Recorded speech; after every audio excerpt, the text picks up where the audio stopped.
RogueCon 23. That's right. It is here. It's not back. It's here. It's the first one. Join the ultimate celebration of digital content with its creators, passionate fans, and industry experts. It is all happening in downtown Waco across multiple venues, January 20th through the 22nd of 2023. Now, if you want to go, you got to get tickets, and tickets are on sale at roguecon23.com. That's RogueCon, ROGUECON 23.com. Be there. I'm going to be there. Everybody's going to be there. Let's go. Coming up on the Payoff, it is time to revisit our conversation with Dave Kushner. A lot of you probably weren't subscribed to this podcast when we listened or when we talked with Dave back in early April, and this conversation really will blow you away. He is a rock star, legitimately, right? He's won a Grammy, played with Velvet Revolver, started his career playing with Wasted Youth, went to high school with Slash from Guns N' Roses fame, and now he's making his own music, and he also creates music for soundtracks, for films and television shows, did the theme for Sons of Anarchy, much, much more. But most importantly, the dude's been sober for decades, and this conversation is awesome. Looking forward to next week. We've got a Major League Baseball guest who's awesome, and he's sober for a while, and he's sober in Texas and Austin. And I'm stoked because I had a chance to hear him speak a little while ago, and he was cool, man. He just wrote a book, and we're going to talk about that too.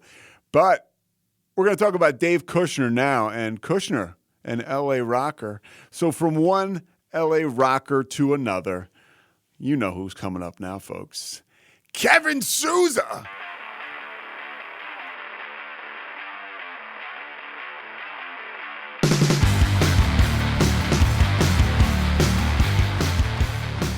Mike is, by the way, he's the producer. He's listening in. He can hear us. Say hi, Mike. What? Yeah. Hey, man. All right, Dave. Want to start. First of all, thank you so much for taking the time. It means a lot. People that carry the message, and your message starts with your sobriety date. So, can you give that to me? February 11th, 1990. So, how many? 31 years. Yep. Wow. What's it like to be sober for over 3 decades? It's crazy. I got sober when I was 23. And, so I remember the point where I was like, wow, I've been sober half my life. It's just the way it is now for me. I don't really think about like how it is or how it isn't. It's just how I need to be, for me. Cause I know that, I know in my gut, in the deepest part of my being, that if I started drinking today, after I did this podcast and was like, oh man, it's really nice out, and I live in California and it's hot, and there's some beers in my refrigerator because my wife drinks, and I would drink those beers, then start drinking tequila, then probably throw up because I haven't had alcohol in my system for 31 years. Then I'd pass out, and then I'd wake up tomorrow and I'd need a Bloody Mary, to take the edge off. And then I would just be off and running, just like that. No, I've never understood like casual drinking or social drinking. For me, it was like, I'm going to drink because I'm going to get drunk. I don't necessarily want to pass out and throw up in your living room, but I want to be drunk. I want to feel the effects of the alcohol. And it was never like a kind of more social thing for me. So just knowing that, I just know that I got to do certain things to not end up there. And you talked about the way you feel or the way that you think, right? You just want to get drunk, like that brain chemistry. When was the first time you got loaded? I think the earliest memory was when I was 12 or 13, and I think I had a baseball coach who I think he was only like 19 at the time, and we won like the championship for Little League, And it was funny, dude, because we had yellow and white uniforms just like Bad News Bears, and we all fucking drank beers, like it was totally a scene out of Bad News Bears. And I think that was my first beer. But also, you hear a lot about people that are sober and they talk about like, oh man, the first time I had a drink, I finally felt comfortable in my own skin, and I finally took all the edge off of my stress in my life, whatever stress in my life or stress of my surroundings. And that wasn't my experience. I just liked the way it made me feel because everything was like shinier and more fun and more relaxed and whatever. But it wasn't like all of a sudden I felt like I, fit in, or all of a sudden I need this thing for the rest of my life to feel comfortable in my own skin. That just wasn't my experience. But you're 12 years old. You enjoy it, right? At that point in time, you don't feel like you need it. Whether you ever do, we'll find out. It's like the late 70s in LA? Yeah. I mean, at that point, dude, I was just playing baseball and football at public parks, and rec leagues. And that was my whole thing, going to public middle school, junior highs in the middle of Hollywood. A couple years later was when I got into punk rock, and that was like 83 or something when, the punk scene kind of was really like flourishing, I guess, in LA, when all the bands like Black Flag and Circle Jerks and Fear and all those bands were playing like local clubs. And, then that's when it started kind of really, I don't want to say spiraling, but just got a little spiking. Yeah, it was fucking really got a lot bigger and more able to try out different things and different drugs and different kind of things. So you were in bands. You're a performer at a young age. Did you find yourself the drinking and the usage kind of progress? Not necessarily. Like I was in bands and stuff, but a lot of it I was just going to clubs, and hanging out and being a little punk rocker. And so you're just like a fan. Yeah. Well, I don't want to. Yeah, I mean, I was just into going to clubs. And the punk rock scene, they weren't really fans. You were a part of that scene. Yeah, I think so, because it was like everyone was kind of on the same level. You know what I mean? Like the bands would get off stage and then they'd come in the crowd and then they'd just hang out, and everyone was kind of, because it's kind of the antithesis of that putting something on a pedestal kind of mentality. It's like everyone's one. And I just hung out a lot, see the same group of people. We're all friends. We go to see bands. We play in bands. We drink. We, do drugs at clubs. And did you feel like at any point during this time, and this is maybe before you perform or start performing, that you're starting to just kind of use it to feel better, or you're using it to be in front of people or in relationships?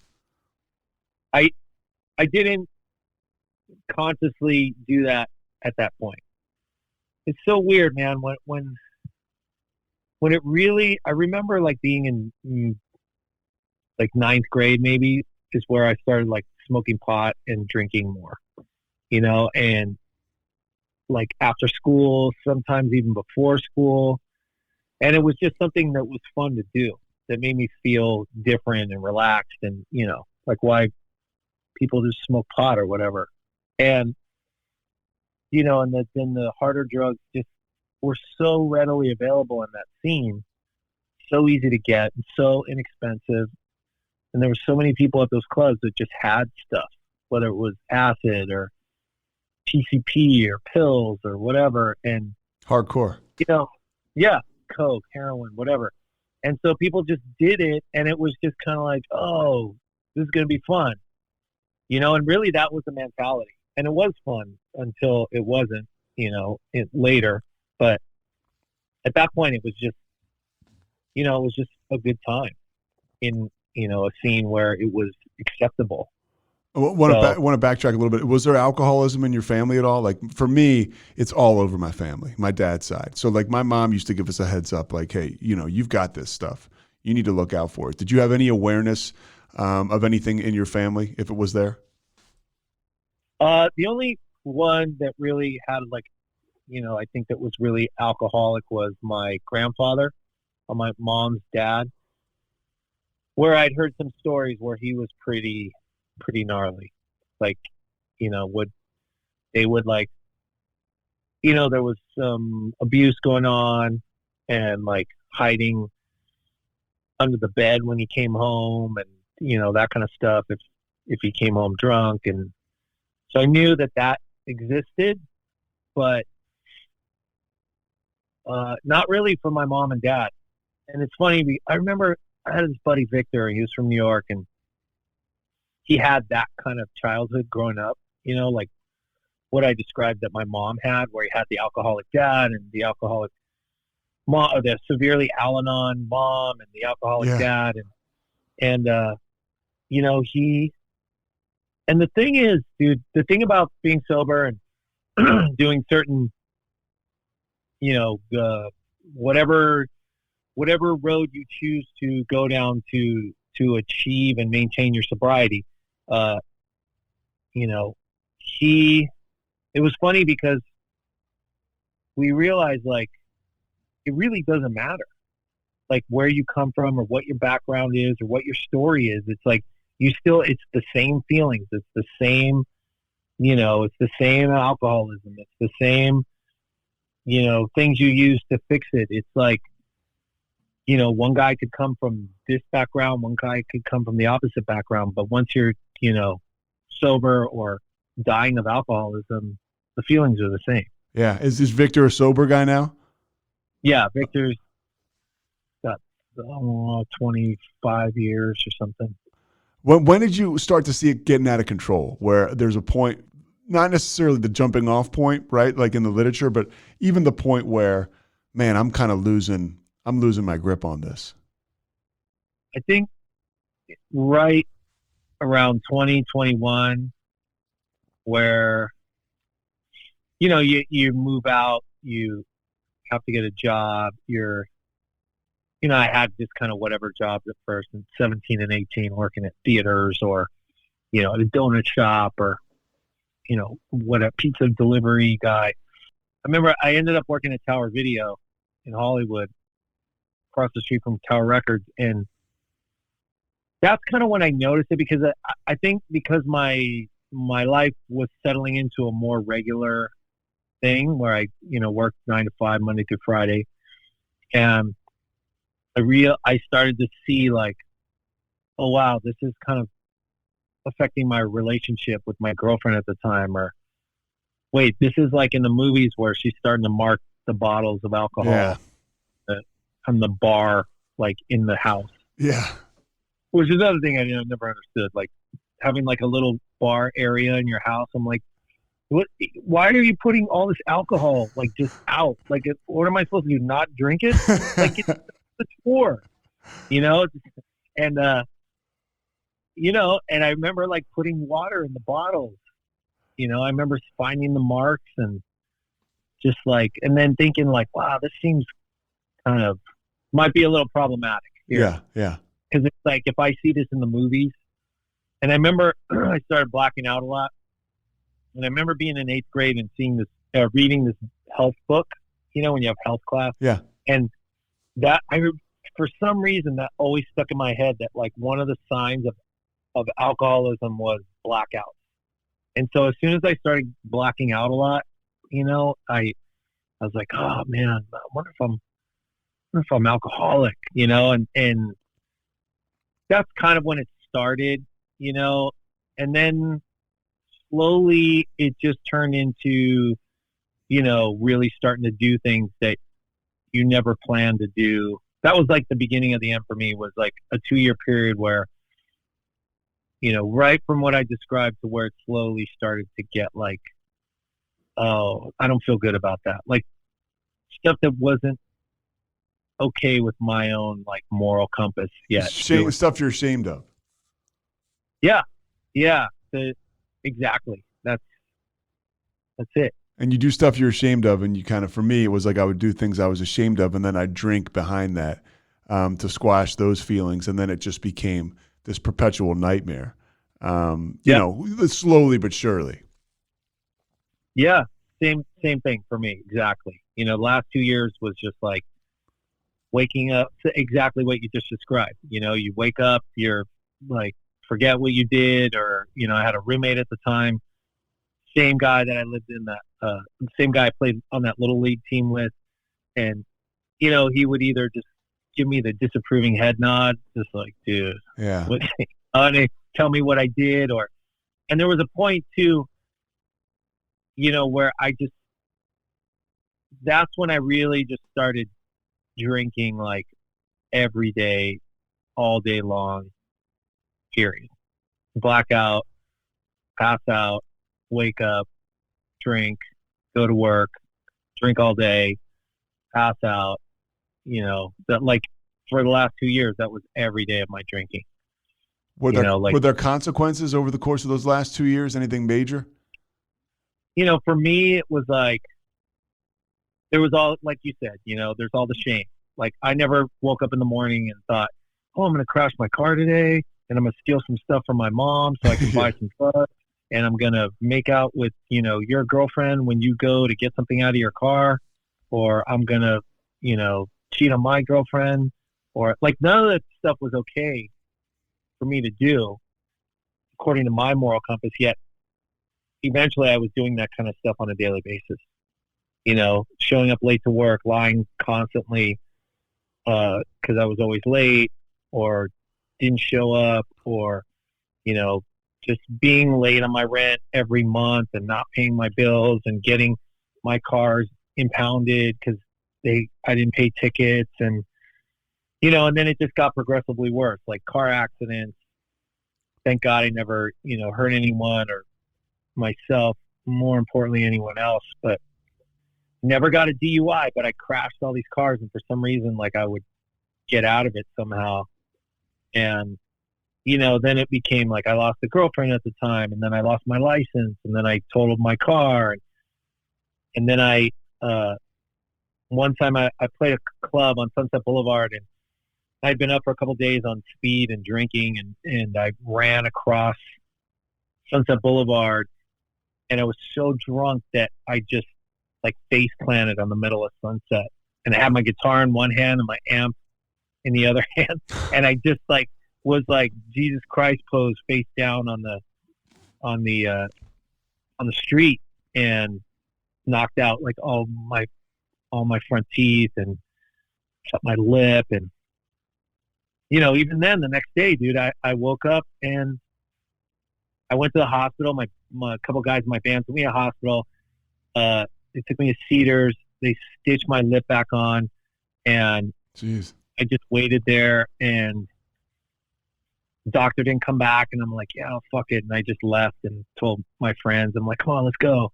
And we left, and the next morning, I was trying to drink a 40-ouncer of St. Ides, but my lip was so swollen, it was touching my nose, and it just all dribbled down my shirt. So, like, I found a straw in my apartment, and I was laying sideways on this couch that was really low to the ground with the St. Ides 40 on the floor and a straw, drinking this fucking, this St. Ides, because that's what I did. Kept drinking for another 6 months after that. How hopeless are you feeling? Oh, I wanted to either put a gun in my mouth, which I would never do just because I didn't have a gun or have the guts. But you know what, man? It's just like I wanted to unzip my skin and crawl into a fucking drain pipe and just die in the drain pipe because I hated myself. That's the bottom line. I hated who I had become. I hated, it wasn't any one huge thing. It wasn't me knocking out my teeth. It wasn't me losing my girlfriend. It wasn't me crashing my car. It wasn't me like, my mom would still talk to me and my dad, although you could see the kind of disapproval. But there's certain people that didn't want to be around me because I was the drunk that would that was kind of happy, but I would if I saw you in a parking lot of a club and I hadn't seen you in a long time, I would run and tackle you. Yeah, I used to do that. Yeah, yeah. You know? Oh, dude. And then my knees are bleeding and then I'm passed out. Someone throws me in the back of a pickup truck and drives me home and whatever. So it was just a culmination, of just day in and day out of that thing you described, that shame and then more shame and then more shame and then more until, I'm I just hated myself and I didn't see any way out of it. And I was totally hopeless. Just following you and listening to you, you have that first drink when you're 12 years old, you're playing baseball and you just won a championship. And you said you didn't do it because you felt uncomfortable in your own skin. But then you get to this point, right? This monster that's addiction, where and you want to be anywhere but your own skin. And it's because of this stuff that you thought was a good time. Or, for me, my brain told me this was going to be so much fun. And then I needed this and then I deserved it. And then all of a sudden I couldn't stand anything, including myself. I've heard this thing about this concept of, there's a line between heavy drinker and alcoholism. And, I just wish, well, I don't think even if someone showed me the line, I would have stopped there, at that point, I'd just been like, okay, cool. And then just kept going. But there was a couple times in that last 2-year period where I did try and stop, but another thing that happened was, so I had that roommate, his name was John, and he was from my Little League team. He was my best friend. And then his sister lived across the street. His sister would come over and we'd all drink together and she would take pills and stuff. And she actually OD'd in our apartment. And she got sober before I did, 6 months. And she, she lived, with the paramedics came and took her to the hospital and whatever. And, even then I was and she would come over and say hey, I'm going to, that I'm going to a meeting. And I'd be like, oh, all right, that's cool. And she'd be like, come on, you should go. I'm like, just get the fuck out of my apartment. Yeah. I'm not, why? Even though, I should have gone or I was dying and bloated, gained 25 pounds and busted teeth and, I was a wreck. And are you playing a lot of music at this time? Yeah, I was actually in a band called Wasted Youth. Okay. So you're experiencing success in your professional career, but your personal life is in the toilet. Yeah, I don't know, not huge success, but yeah, it's a little punk rock band with a record out and playing shows and things were then I got in another and then what happened was, so I'm totally hopeless, don't know what to do. All I know is every Sunday is the worst day of my life because I know that on Monday the process is going to start all over again. That feeling mm-hmm. God, I just want to fucking be dead, but now I got to start my week over again, doing the same shit and the same stuff that makes me ashamed of who I am, and it was just totally hopeless. Are you still working at Tower Video at this time, and then just playing at night? I was, yeah, and I was in another band after that. What happened was, should I get sober now in the conversation? Yeah. Or with well, you can keep going. You can keep going. Whatever way you want to take it. I'm really enjoying this. Well, what happened was I was in a band with a guy named John, a different guy, John Feldman. He's a producer. He was sober, and he was, while I was hitting bottom in the band, and I would drink at rehearsal or do drugs, and he'd be like, dude, you just not do coke at rehearsal? And I'm like, yeah, whatever. And, but he never really got on me, and he just did his thing, and he was doing his sober thing, and I was and he was a really cool example of, you want to burn yourself out or you want to die, kill yourself, that's cool. I'm going to go and I'm going to do my thing. And he ended up being the guy I called, when I was sitting on my couch with alcohol poisoning for the 20th time. And, I had that moment of, I guess, a moment of clarity, as corny as that sounds, but I was sitting on a couch trying to drink this Miller Genuine Draft because I knew that that's the only thing in the world that's going to make me feel better. Yeah. But at the same time, I couldn't physically keep it down because I was, had alcohol poisoning. And I was just sitting there like at this impasse of like, fuck, I can't imagine living the rest of my life like this. But I also can't imagine not drinking for the rest of my life. And I was just, kind of sitting there like with this half drink beer in my lap and trying to figure out how to keep it down.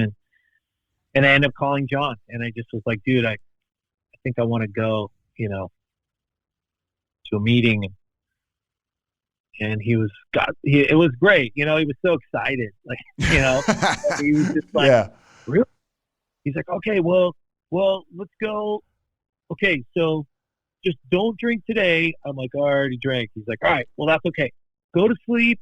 And then tomorrow I'm going to come pick you up and we're going to go to a meeting. And I was like, oh, okay, cool. And I went to sleep and then, we went on this shitty little motorcycle he had and just hanging on for dear life on the back, like bloated and busted teeth and long hair and just feeling like, and then I, went just immediately was like, this is what I need to do. So there was no comparing yourself out when you got there. Like a lot of alcoholics, when they show up, give themselves every reason to leave. You were not like that. You had that gift of desperation. Yeah, I had the gift of desperation. I had the gift of not being that smart as far as, because there's a lot of stuff in certain these programs and stuff where, there's like people that are just too smart, and they try and find loopholes, or they try and find they try and they doubt the process and they kind of go, well, I don't know. I mean, this book's really old and these guys, like, I don't relate to them. Whatever it is, I was like, I'm fucking done. My life sucks. And if you guys got any solutions, I'm fucking all in. If you told me to go put this funny hat on, go outside and wash your car and detail it, and then can dance in the middle of the street with your shirt off, and then come inside and eat a whole pizza, whatever it was. Yeah. I was like, I'll do it. I'll do whatever you tell me to do. Well, it's such a gift, right? That sometimes you get beat your ass so bad into submission that you are willing to go to any lengths and take suggestions. And that's what happened for me. So my behavior changed, and then everything in my life slowly started to change. Mm-hmm. Yeah, and it's funny though, because I remember that saying, like, are you willing to go to any length? And I remember hearing that early on in my sobriety, and I was like, and I just pictured like, wait, does that mean like if some guy's really in a bad way, like I'm gonna have to go to a donut shop at 4 a.m. and meet him and have a conversation with him? Yeah. Like I had these like funny warped versions of what any lengths meant, but I didn't want what I had, and I was willing to do whatever I did, that's what I did. And I never drank since that first meeting, I never did. I've been sober the whole time, because I did everything they told me to do when I got there, like they said, go to meetings, do this, get commitments, help people, get phone numbers, blah, blah, blah, blah, blah, blah, show up early so you can pay attention. All these things that they told me to do, I did without question. And you go to meetings and you start to act different, right? You start to dry out. When do you start, this is like 1990, when do you start to feel better? Like when does your soul start to get filled? How does that change take place? RogueCon 23. That's right. It is here. It's not back. It's here. It's the first one. Join the ultimate celebration of digital content with its creators, passionate fans, and industry experts. It is all happening in downtown Waco across multiple venues, January 20th through the 22nd of 2023. Now, if you want to go, you got to get tickets, and tickets are on sale at roguecon23.com. That's RogueCon, roguecon23.com. Be there. I'm going to be there. Everybody's going to be there. Let's go.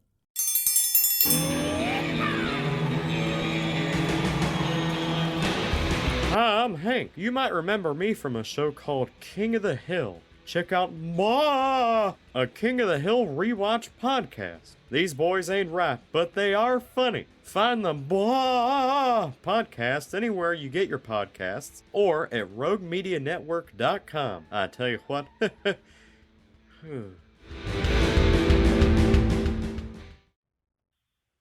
Well, I'll tell you, like, I remember very clearly because, I still go to the same deal that I did, from the beginning. I remember that I felt hopeless when I came in the day before. A couple of things I remember from that early sobriety was, one thing I remember when I came in was they said, you never have to feel as hopeless as you did the day before you got sober ever again. And I can say, in all honesty, in the last 31 years, I've never felt that hopeless and that shitty any days in the last 31 years. And I've had some tough times, but never that degree of hopelessness. Like my life is just going downhill and there's nothing to do to stop it from going downhill. But I remember feeling like a scumbag because of all the stuff I had done, all that shame, that those, years of shame piling up. So it's like, it's tricky because you come in and you're like, now I just feel like a sober scumbag, because your head tells you like, you're still that guy that did all those shitty things. And so, luckily at those meetings, there's a lot of tools to remedy that and to deal with that feeling of feeling like a scumbag. And, also, like I felt hopeless, but I would get these like windows of hope every day. Like I'd get 10 minutes, like, oh, maybe it's going to be okay. Yeah. And I'd feel kind of shitty the rest of the day. And then, it'd be 15 minutes and then it'd be 5 minutes. And then and that just kept slowly, increasing. And the amount of hope that I would get, sometimes it was for an hour and a half at a meeting where I wasn't thinking about my life and my shitty situation and myself and whatever. And I was just hearing stories and meeting people and just being like, oh man, this feels good, or hanging out with other sober dudes. Luckily I was in a band with a guy who was sober. He was in his first year, and then we got a record deal and we got to go on tour together. And I learned so much from that guy because he was really diligent about finding meetings and going to meetings on the road and, looking shit up in the phone book and being like, all right, dude, I found a meeting. You want to go? And I'd be like, no. Every time. He's just wired to say no. And yeah. He'd be like, all right, cool. Well, I'm going to go anyway. I'd be like, oh, okay, I'll go.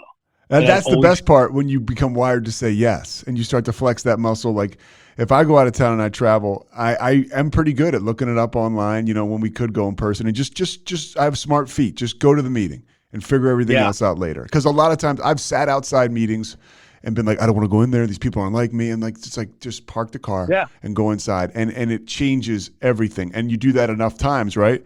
You've got a body of work to build on. Yeah. I love that thing, dude, smart feet, because it's like I've heard it so much and it's just like it really is, that contrary action. Like, look, I accepted from the beginning, like I have alcoholism and it's this thing that lives in me that's trying to kill me, period. The reason I'm talking to you today is because I don't want to die of alcoholism. You know what I mean? Like, that's why after all this time, I'm still, if someone says, hey, you want to talk to, I got a buddy and he does a podcast and it's about, sobriety and blah, blah. And I'm like, okay, cool. Otherwise I'd be like, all right, thanks. I'm good. I'm going to go on with my life now. But I just feel like I know, like I said in the beginning, I still have this thing and this thing affects my thinking as well, and it's like you perfectly described it.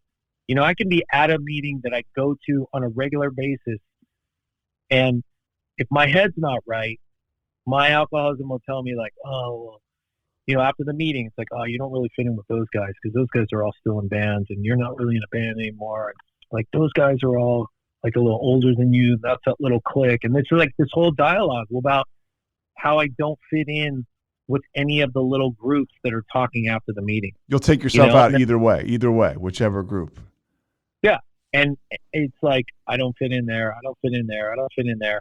And then I just leave and then I feel sorry for myself and then whatever. And that's why I still have to do a lot of the stuff I did in my first year that I learned to do, whether it's meditation and stuff like that, or going to meetings or helping other people.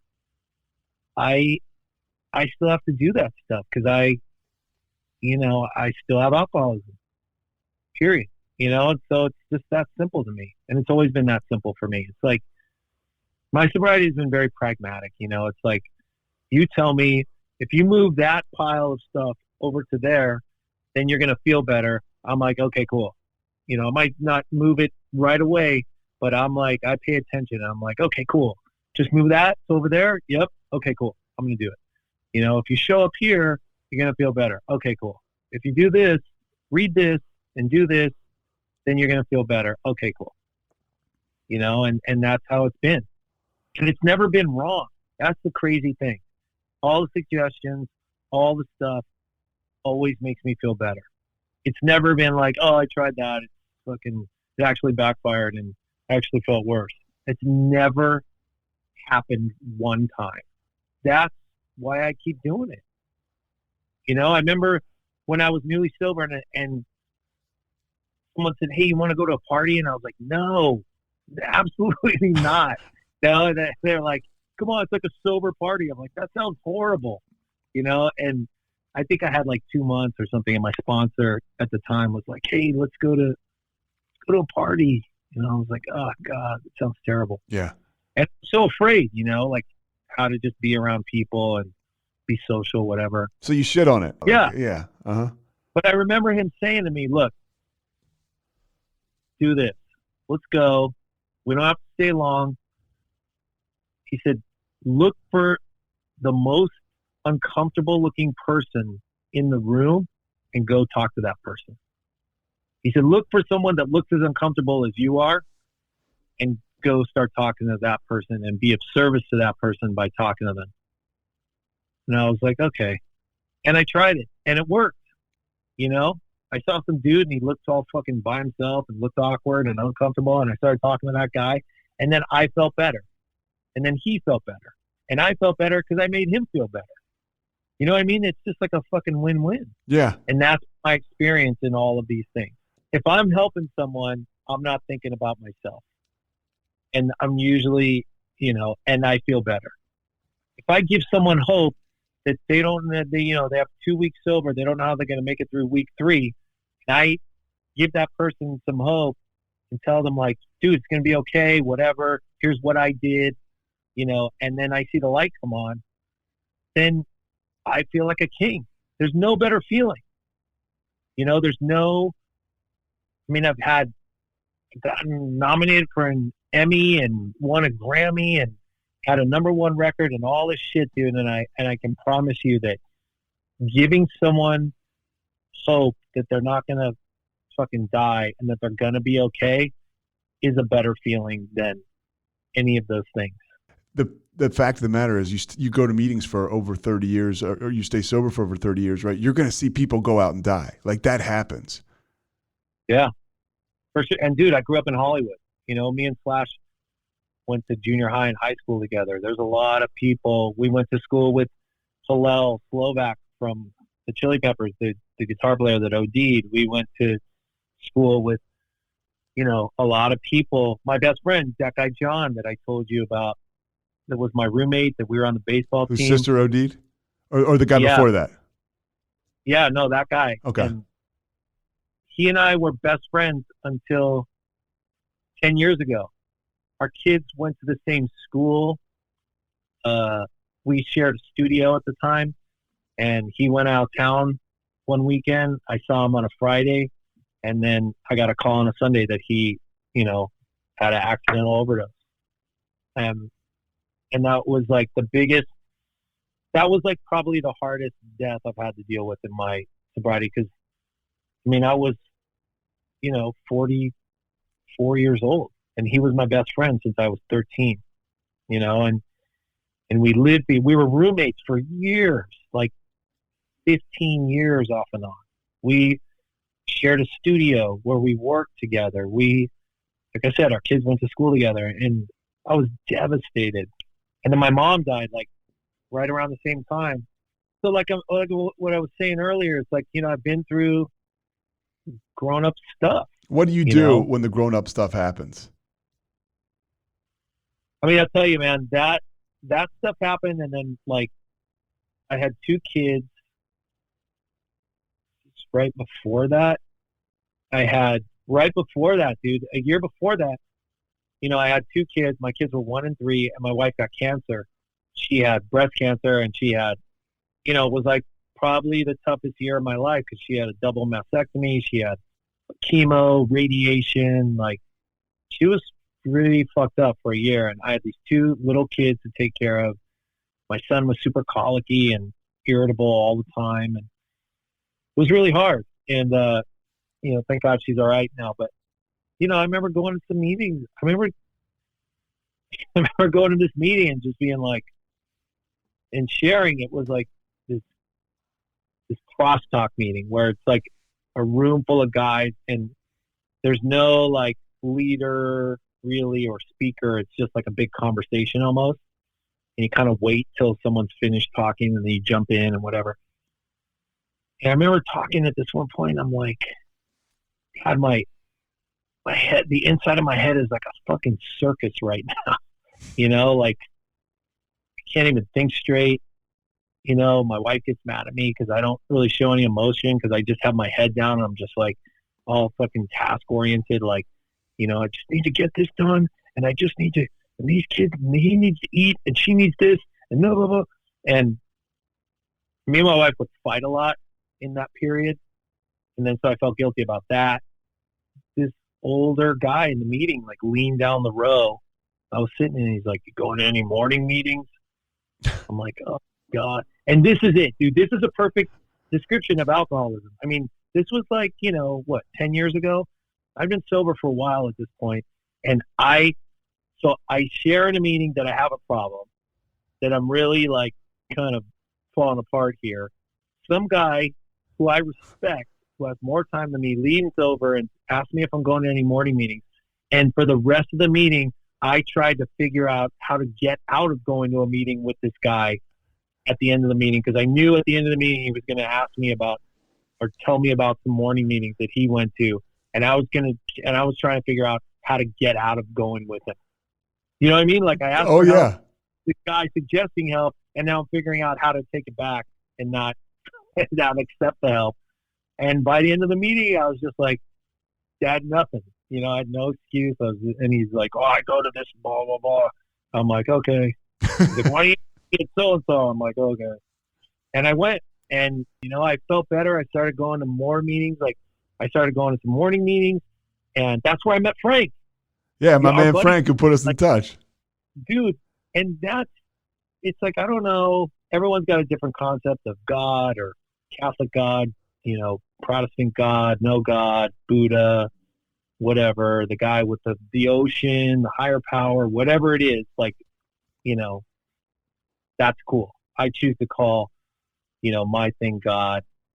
And it's just like a dude in the sky that looks after me, that's like pulls me out of the deep end when I ask for help. That's it, and I just believe, like, it's like this golden thread that's woven throughout your life. And it's just like, I wouldn't be talking to you now if I wouldn't have shared that my head was like a circus, and that guy leaned over and asked me to go to the morning meeting, and the morning meeting is where I met Frank. And then, he and I became friends. And even though he lives back in Philly, we're still friends. And then he introduced me to you, and here we are. Yeah. And hopefully we're helping people. Yeah. And that's how my whole history of my life has been, especially since I got sober. Especially, once I got out of my own way, it all it all changed. I have an incredible life, and I don't always remember it, because I get so caught up in my own bullshit. Well, I don't remember But how good I have it until for me, it's like I'll go to a meeting and I get recalibrated and I get perspective. I'm not programmed to think about other people. I'm not programmed to think with gratitude. I have to be around guys like you, the program and spirituality to get my head right. I mean, my first thought is wrong. We hear it all the time, but that's how I'm wired. I mean, I got a whole body of work in drinking and using, that speaks to that. And even in sobriety, right? When I'm not conditioned spiritually. yeah, dude. And like I'll just tell this one quick story. Like, I was in Velvet Revolver. I stayed sober through the whole thing. Everyone else didn't at different times. And I did. And I did it through doing the same shit that I did in that first year. Finding meetings on the road, opening random books and reading pages and still talking to dudes and staying current with other alcoholics and doing all the same shit. I just kept my head down and did the same thing. And, after that band was done, I was like at this kind of impasse and like, fuck, what am I going to do? And I remember thinking like, I'm going to either like try and produce stuff, which I really had no experience doing, and then, or like be a composer. And my buddy John, the one that died, he was a composer.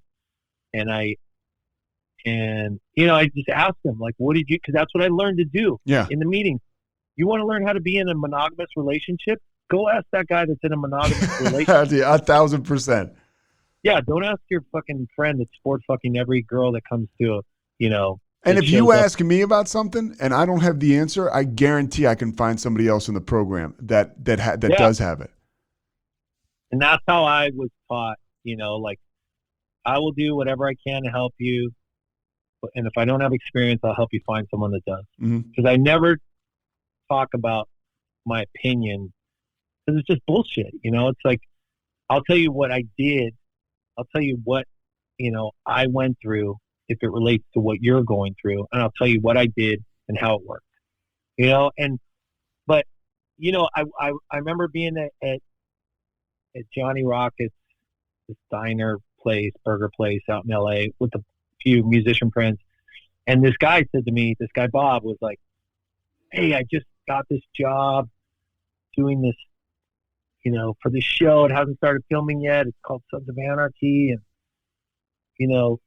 it's kind of about these bikers and it's like Hell's Angels meets The Sopranos and blah, blah, blah. And turns into a huge hit.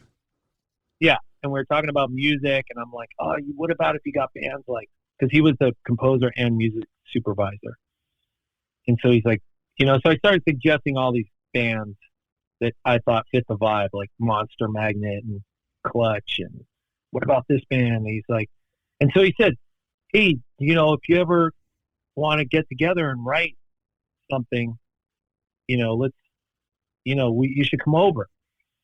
And I was, as I'm wired, my first thought was no. Yeah. Fear. Like, totally. I'm listening to you. I'm right there with you. Yeah, this guy's way better than I am. He's older. He's a better musician. I am fucking not capable of being in a room with one other person. And, I don't want to be that exposed. I don't want him to find out like I'm not as good as I think I am or whatever. And, I've been programmed here to take contrary action. And I said, yes. And I said, yeah, cool, man. And then I made it, time and I went over and we wrote the theme song for Sons of Anarchy like that first day. Like I had that riff, I brought it over, we wrote the song in like a day and that was it. And that changed the trajectory of my life, and now I've been working as a composer for 10 years.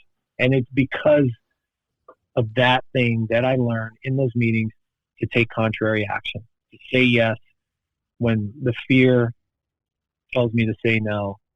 And that for me was the biggest example that I've had in my life of that contrary action working, for me as a positive.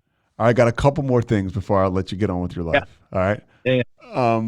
How do you're mentioning, I know about your career and the successes you've had. You've been in some of the biggest bands in the world, really. And you stay sober through it all, but you stay humble. I mean, I've talked to Frank about you. I mean, and every guy that was, that you spoke with that was on that meeting. I mean, how do you maintain your humility through all this? I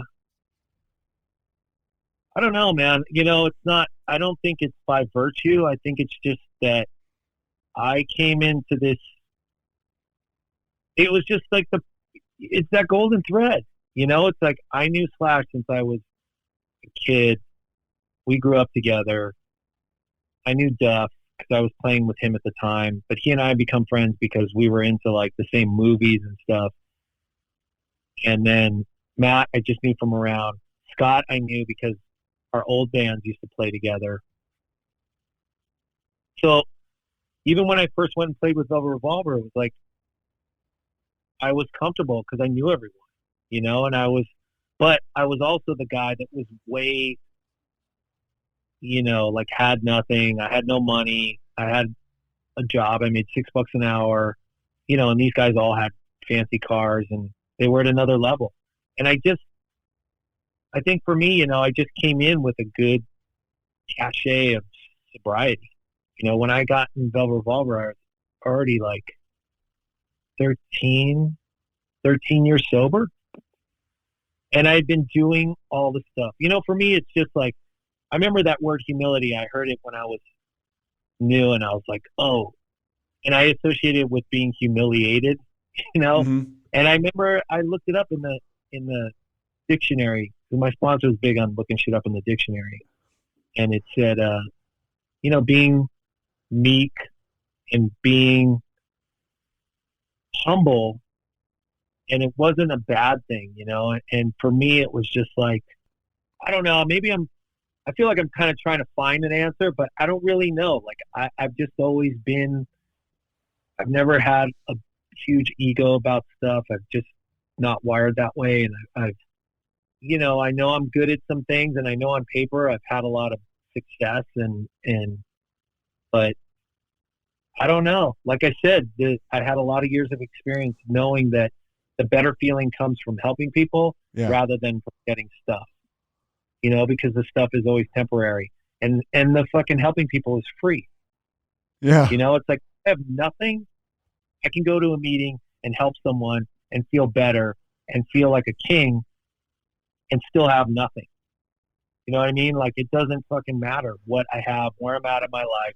If I'm helping people, I'm going to feel better. Dude, that's free. I always tell people when I was at the end of my rope, I went to treatment. I had some things going before that, and I get to treatment, and I'm one of those situations, you've heard the story before, you go to a halfway house afterwards, and they tell me I have to get a job, and I ended up working at a Kentucky Fried Chicken, right? I'm like 30-something years old, and it was the most fulfilling thing for me because I would really feel on top of the world. But I had a sponsor. I was going to meetings all the time. And I sometimes look back at my sobriety and I think that's the best I ever felt. 4 months sober, busting my ass, just being grateful to be working the drive-through window. So if I'm having trouble today, I got to figure some stuff out. Yeah, it's great, dude. I love that. And it's that. It's like I've had the same sponsor, like some dude that helps me with everything. And for like the last 28 years, same dude. He's from Jersey, Italian dude from Jersey. And I remember when at 3 years sober and I first started working with him, and he goes, man, now that you're sober, man, your job is to be of love and service. And I was like, what? And he goes, that's your job, man. Just be of love and service to people. And I was like, okay. And I remember I would call him and I'd be all upset and I'd be like, oh, this fucking guy, blah, blah, blah, blah, blah, blah. And he'd be like, what's your job, man? And I was like, oh, good service. And it's that thing, dude. It's like exactly what you're talking about with 4 months at KFC. It's like, if I can get out of my own way, put my ego aside and just think, how am I going to help this person? And if I live my life like that, and obviously I'm no saint and I fuck up all the time and I, yell at my kids sometimes or fight with my wife and whatever, but if I can always do the work to recalibrate and go like, okay, how am I going to, like right now, I'm in my studio. It's in my house. How am I going to walk out of this room and help my family? How am I going to be of service to whoever I run into first? Then I'm not thinking about myself and what I want to do next and what I want to get and how am I going to get it and how am I going to get time to fucking stare at my phone for God knows how long. Like all this inane bullshit that I think is important, instead of, oh, I have that buddy of mine that just went, on some job in Vancouver and he's stuck in quarantine, in a 14-day quarantine. And I got to call that guy back. He's sober and he's just sitting there in a fucking room by himself. Oh yeah. I'm going to help that guy by seeing how he's doing, because he's just stuck in a hotel room for 14 days.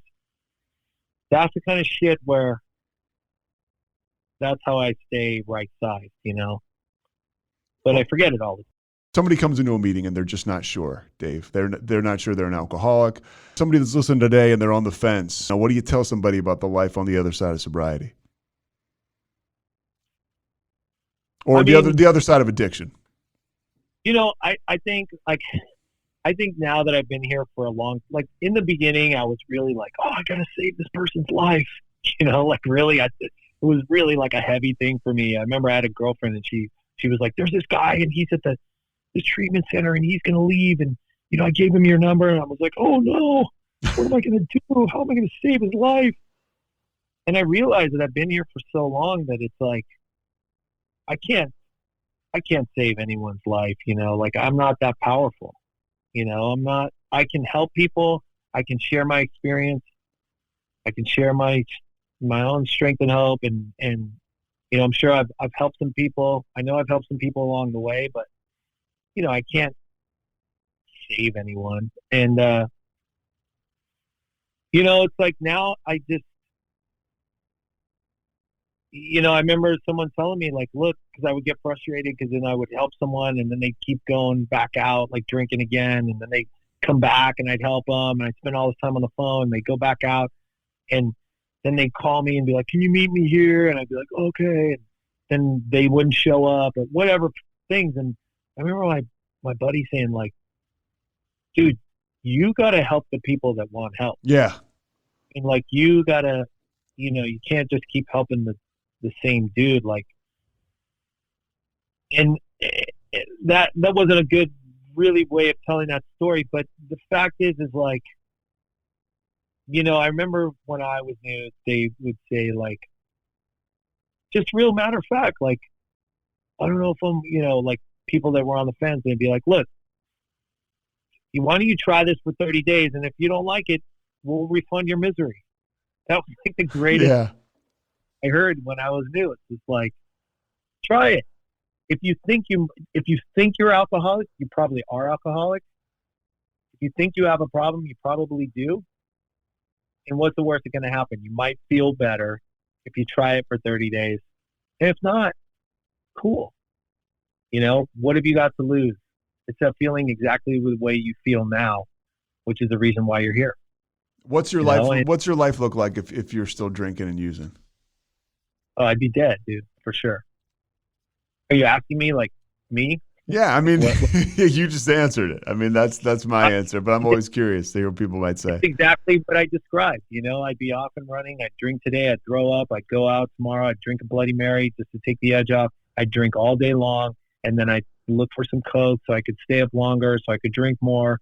And then I'd think like, oh, I never tried ecstasy. I should get some of that. And and I'd be shameful right away because have to tell my wife and my kids, or hide it from them. And then what? I'm driving. So then the only time I could drink is whether I'm in the house and I'm hiding it from them, or I leave the house and then who knows what's going to happen.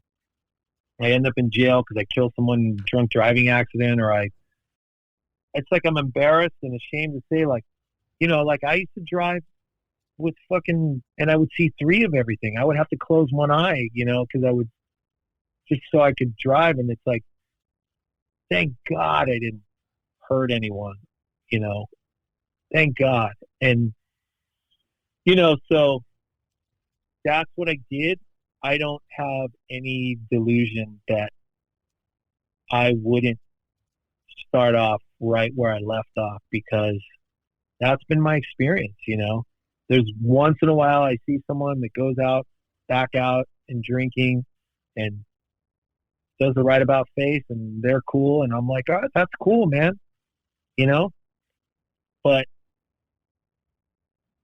for as long as I've been around, living in the same city that I grew up in, it usually doesn't work out that way. You know, it's like it usually works out where jails, institutions are death. They either end up back in rehab, they go to fucking jail, or they die. Yeah. You know, and unfortunately that's been my experience way more than, yeah, I just decided I don't want to drink anymore. I'm cool. All right, cool, good. You know, if you have a drink. And look, dude, I don't have any judgment on what, you know, if someone's an alcoholic or heavy drinker or fucking drinks and throws up once in a while and, you know, whatever. I don't care. You know, like, you know, if you think you're alcoholic, then I don't know, maybe you are. Like, that's cool. If you want some help, I'll help you. You know, if you don't, that's cool. I'll still talk to you. You know, good. You want to get a burger? Cool. Let's get a burger. Whatever. Yeah, I mean, you there's guys that come in and go out, and I'm still, you know, I still hang with them. Some of them are, you know, my best friends. It's the journey, and I'm here. It's like you said, man. There's no magic wand that I'm going to wave, but I can just always be there as a friend and as a representative of sobriety. Yeah, exactly. Yeah, you want to try doing it, you know, different than, well, that's how I did it. So I'll show you how. Exactly. Dave Kushner, you're the man. Anything else? Anything you want to plug or anything? You know, I really appreciate the time. No, dude, I got nothing right now. I'm just, you know, got a few. You got it all, bro. Come on. Living the dream, bro. Yeah. No, you know, like just you know, got a few jobs in the works with this. I have a company called Monkey Mind Music Group, and it's just me and a buddy of mine that, you know, we compose for TV and film. And I got, you know, really, I'm starting the last season of F is for Family with Bill Burr. We start doing the music next month, and that's it. It's great stuff, dude. Yeah, it was great to talk to you, man. And I love the KFC story. And, you know, glad you're still alive. Thanks so much for listening to The Payoff with Pete. Once again, I'm Pete Souza. And of course, we are part of the Rogue Media Network. All kinds of good podcasts you can find at roguemedianetwork.com. And of course, you can find this podcast and all those other ones wherever you get your podcasts, iTunes, Spotify, other spots like that.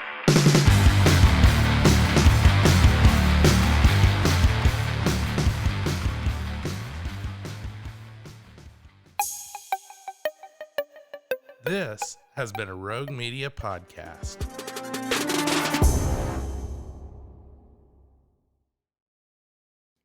Join the ultimate celebration of digital content with its creators, passionate fans, and industry experts. It's all happening in downtown Waco across multiple venues on January 20th through the 22nd, 2023. Tickets are on sale now at roguecon23.com.